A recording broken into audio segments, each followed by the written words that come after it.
Después de 20 años de guerra que se cumplen precisamente el 11 de septiembre, en algunos días tras los atentados del 9/11 del 2001, pues Joe Biden dijo en su discurso que hay puntos que aprender. Primero, dijo que Estados Unidos tiene que tener metas claras y alcanzables en las próximas participaciones bélicas, participaciones militares que haga a futuro.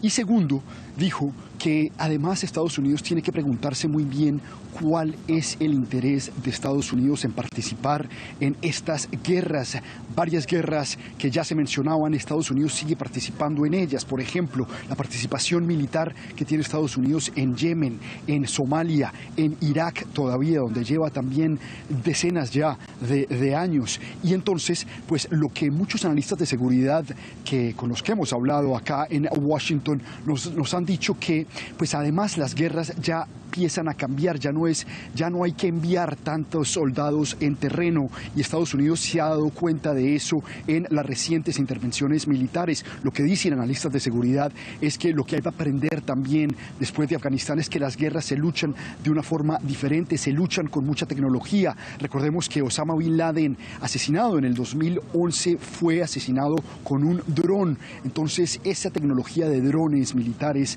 esa tecnología aérea no piloteada, es una tecnología que Estados Unidos pues se ha perfeccionado en los últimos años y es la que quiere usar de cara a las próximas intervenciones militares de Estados Unidos, como lo dicen algunos analistas acá, y también pues la presencia y la importancia de ejércitos privados, de compañías de seguridad privadas que el Pentágono sigue contratando no solamente en Afganistán, en Irak, sino en muchos otros países. Así que definitivamente estos tres puntos son importantes, los mencionó el presidente Joe Biden en su discurso, y analistas de seguridad concuerdan con él acá en Washington.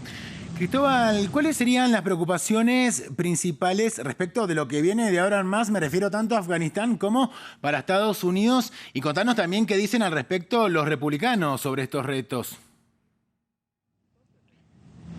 Claro, y es que en la agenda nacional está el tema migratorio bastante candente, es muy principal en la agenda y en el día a día de Estados Unidos. Así que lo que muchos temen, sobre todo los republicanos, es el impacto migratorio que tenga la cantidad de afganos que van a llegar a Estados Unidos después de que pasen por todo el visto bueno de seguridad. Recordemos que la mayoría de los afganos que salieron del aeropuerto de Kabul en los últimos días no vinieron directamente a Estados Unidos, sino que terminaron en países terceros, donde allá en esos países se les va a hacer un chequeo de seguridad bastante exhaustivo, como lo dijo el presidente Joe Biden, antes de que puedan entrar a suelo estadounidense, precisamente para evitar cualquier potencial ataque terrorista. Eso es una cosa entonces que le preocupa mucho a los estadounidenses, no solamente ese potencial o ese riesgo terrorista que deriva de esa migración de afganos, sino la cantidad de afganos. Recordemos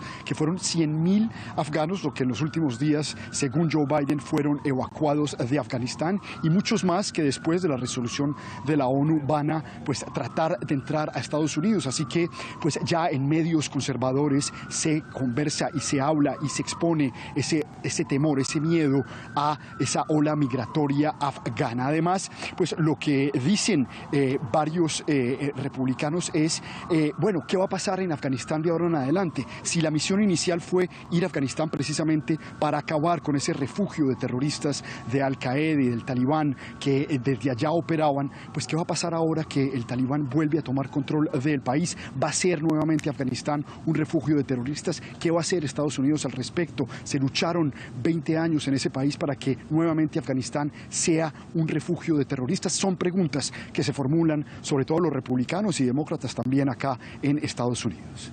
Ahora, Cristóbal, hay un tema que deja algunas dudas y principalmente es la siguiente. ¿Qué dejó Estados Unidos en manos del grupo talibán? Claro, sobre el tema hay mucha especulación, sobre todo el arsenal militar que deja Estados Unidos, el arsenal militar que, dada la rapidez en la que el talibán se toma control de la capital y pues de los puntos militares estadounidenses, pues obviamente quedó mucho arsenal en manos del talibán.